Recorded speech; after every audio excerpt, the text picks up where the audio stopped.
In this series of lectures, we're going to delve into the topic of fining and finding agents. Of course, the first thing we have to do is define what finding is.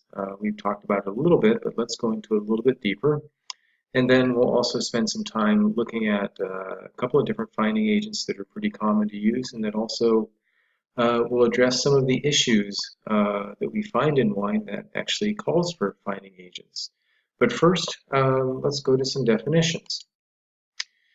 So we can ask the question, why do we need to find? And one of the things that will answer that question for us is to determine what it is that finding agents will do for us. In other words, why do we find, and what do we find with, and what do we mean by finding? So finding is the process of adding some agent, and it can be, as we'll see, any number of agents, to a wine or juice even. And the idea is to reduce or remove some undesirable component that is in there. So this requires then that the agent that we're adding is reactive. In other words, it will have some effect. And basically the reaction or the adsorption, meaning that basically something adheres or kind of sticks to this agent, is the action that actually removes or reduces that component. So, it's an active process in a certain way. We're adding something, but then that which we're adding also has kind of its task to do. And we can say, well, what is it that we're trying to accomplish here? And in general, we can say that finding is done to remove hazes, in other words, to make the wine clearer, to remove unstable proteins, thus rendering a wine protein stable. We talked about that. To remove oxidized or oxidizable phenols. And so phenols would be pigments or tannins or both. So in other words, anything like that that can be oxidized and basically rendered unpalatable, we want to get rid of them. And also tannins, bitterness, astringency, so some of the more unpleasant flavor components of wine. And finally, some finding agents will actually work to remove herbaceousness. And those of us on the East Coast where we have sometimes grapes that aren't so ripe, we know that herbaceous qualities can be prevalent and also a detriment. So we try to minimize them whenever possible. So the next thing we want to look at is, well, how do they actually do this? And so the question is, how do they work? And what's the mechanism? And as we said, that there's some kind of reactivity that goes along with it. It can be a chemical reaction where it's actually either forming some kind of a electrostatic attraction or even just a downright chemical reaction, although the latter is fairly rare. It's more likely that there's going to be some kind of a physical process going on, and this would be where actually the material adheres to the other one and it removes it in that way. In so doing, what we create basically is a new, say a new agent or a new complex from the finding agent and also from that which it is reacting with, or it will say reacting with. And essentially, in some way, we can then remove that new complex fairly easily. A lot of times, the removal simply is just that it precipitates out. So in other words, or it settles, maybe even a better way to say it. So for example, with bentonite, which is essentially clay or dirt, we add it, it doesn't dissolve into the wine, but rather it just passes through the wine as mud, really. And then as the mud settles to the bottom of the container, it pulls out that which it's supposed to. And so that is how it is removed. Or I should say, that's how it separates itself out. And then we rack the wine, and in so doing, remove it from the sediment.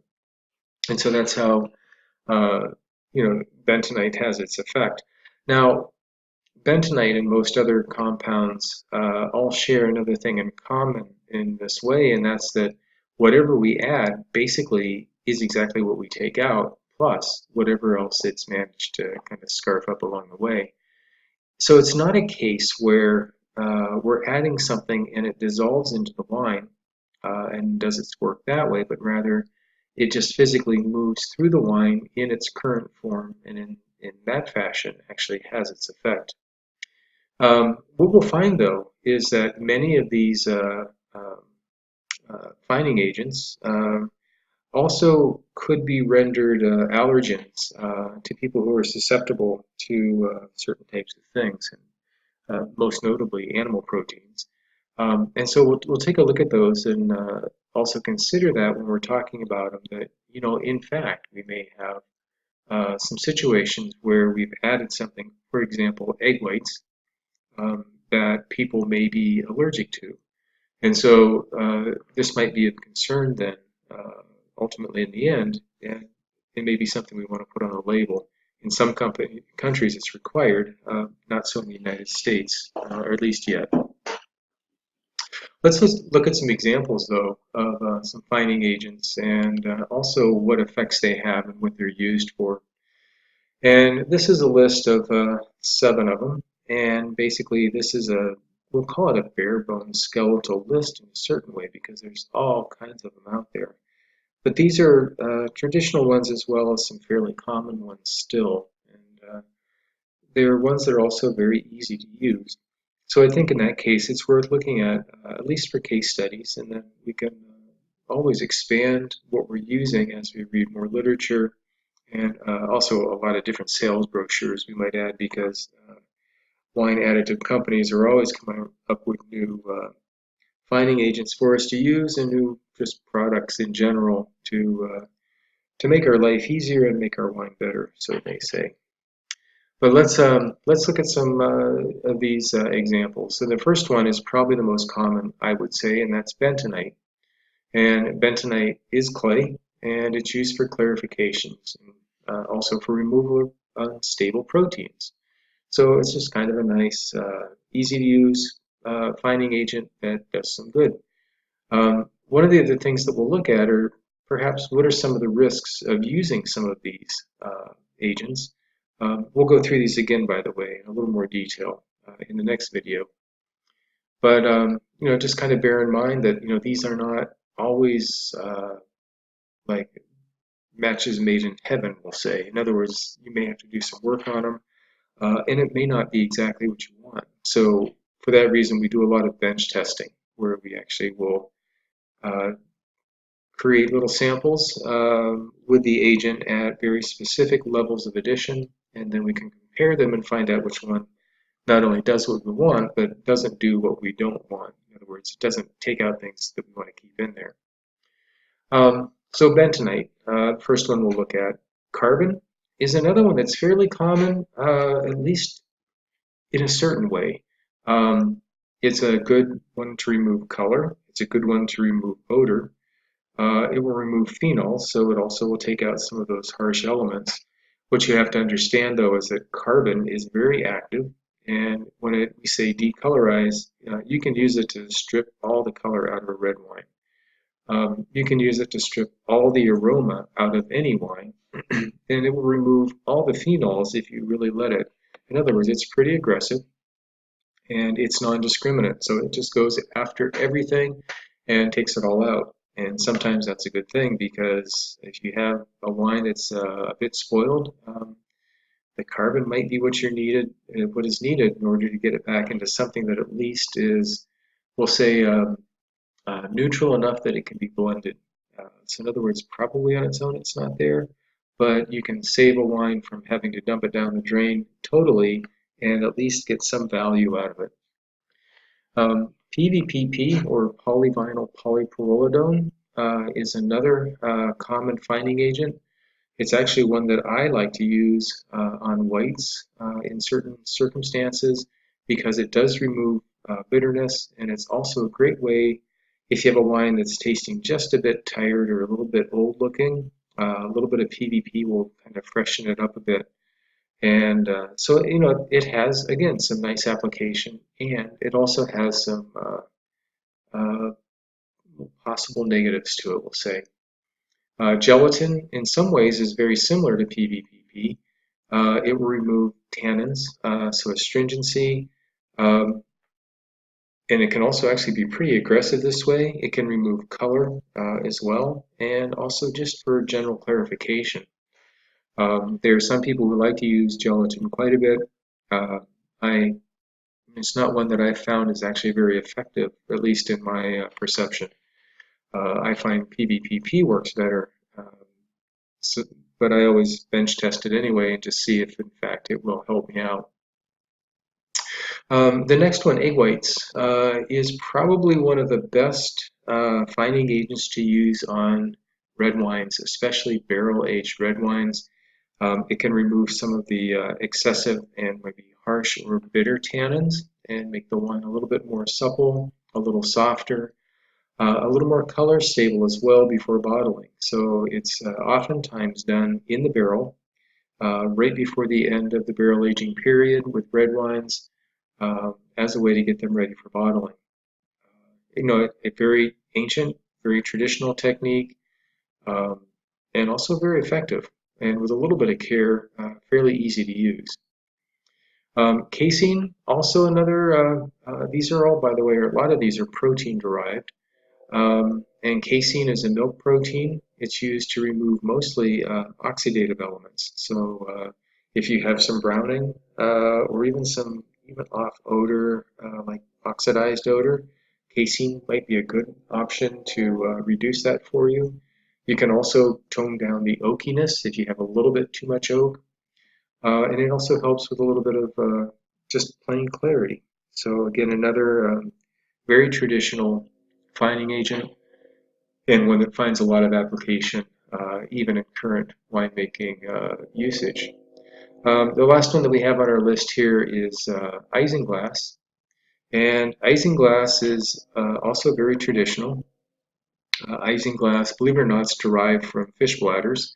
So it has a curious background, and I'd love to know the pathway in which it made it to wine as a clarifying agent. But in some cases, it can't be beat for just really making a nice, like a really good white wine, really kind of spectacular. So it will polish it up so it looks very brilliant. It takes away some of the bitterness that often shows up in especially like steel aged, stainless steel aged whites. It'll bring out some of the more delicate nuances of aroma. So in that way, for like really fine white wines, isinglass is an excellent fining agent. Let's look at fining agents now in terms of how they compare to each other and for some very kind of specific processes. So let's look at color removal. And the way to read this chart is under the column for color removal, there are 6 different fining agents. And starting from the top and going down to the bottom, it will tell you how effective they are at that. So, for example, in color, carbon is the most effective, almost too effective, we can say, in that it'll strip totally color out if used kind of carelessly. Casein and egg white in the middle will, like as we kind of noted before, take out some of the browning elements, so it will remove some color but not excessive color. And then finally at the bottom, bentonite has a relatively is ineffective at removing color. And you can see there's also tannin removal, so for kind of lightening up the body of a wine perhaps. And also just clarity and plain stability, another column for that. The last column refers to overfining. And what we mean by overfining is essentially stripping out too much of, we'll say, a good thing. In the case of carbon, if you add too much of it, it'll strip out everything. So that's pretty blatant. Gelatin added in excess will take out too many tannins, even in a white wine, and kind of yield a very structureless, bodiless wine that just has a very weird mouthfeel because there are no natural tannins. So this would be kind of how you would use that as well. So in other words, if it has a big tendency to overfine, be careful. If it doesn't, then you have a little bit more latitude, but in any case, you should still do bench testing to make sure that you're doing exactly what you need to do and use only as much as you need to. Finally, in this, we want to look at what risks there are in terms of fining.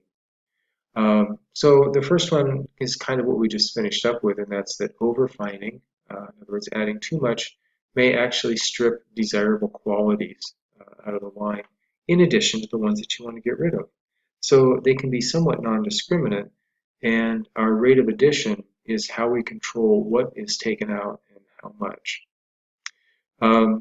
Fining agents, especially bentonite comes to mind, may produce really bulky lees or kind of like a very fluffy layer of sediment on the bottom.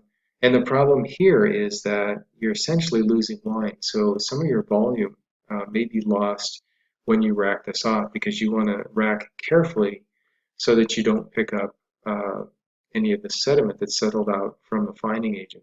So for example, if you do use bentonite, after about a week, it will settle out to the bottom of the tank, and then you rack down to that. And when you get toward the bottom, you don't want to pick up any of that bentonite and transfer that into the new or into the racked wine. In some cases, what can happen there is that whatever the bentonite took out, it'll actually over time release it back into the wine, so kind of negating the effect of the fining.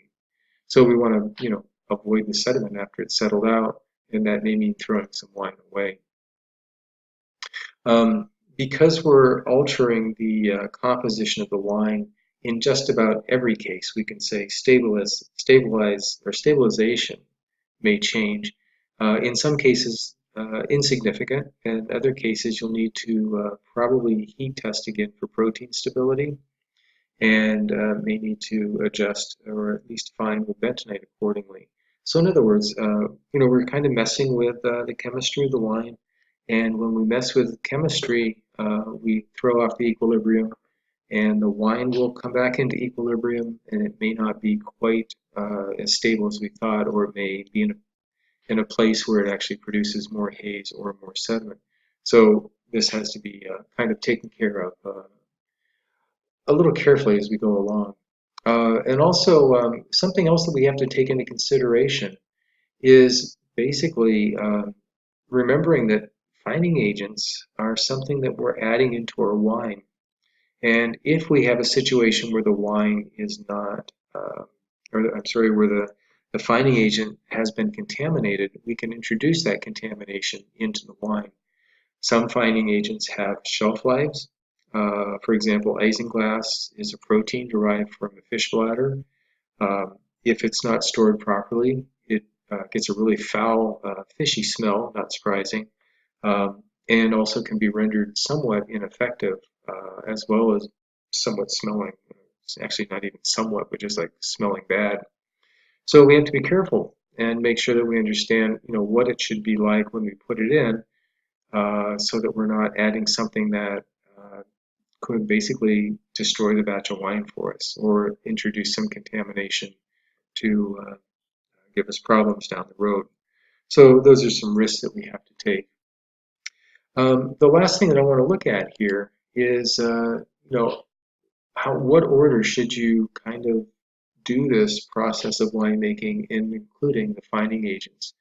So in terms of adjustments that would be made, and what we can say here is that you adjusted for sugar, it's gone through fermentation, you've racked it off the fermentation lees at this point, and your wine is now aging. What do you need to do?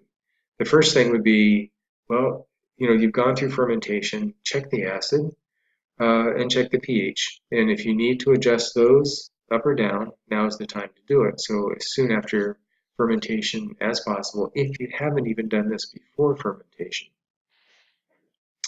You can then fine for any protein. So in other words, you can then fine with a protein fining agent. So for example, if you need to lighten the color with gelatin, this would be the time to do it. Once you've added all those proteinaceous fining agents, then check your heat stability so you can run it through the heat test, and if necessary, add bentonite to heat stabilize it. In other words, to pull out the excess protein.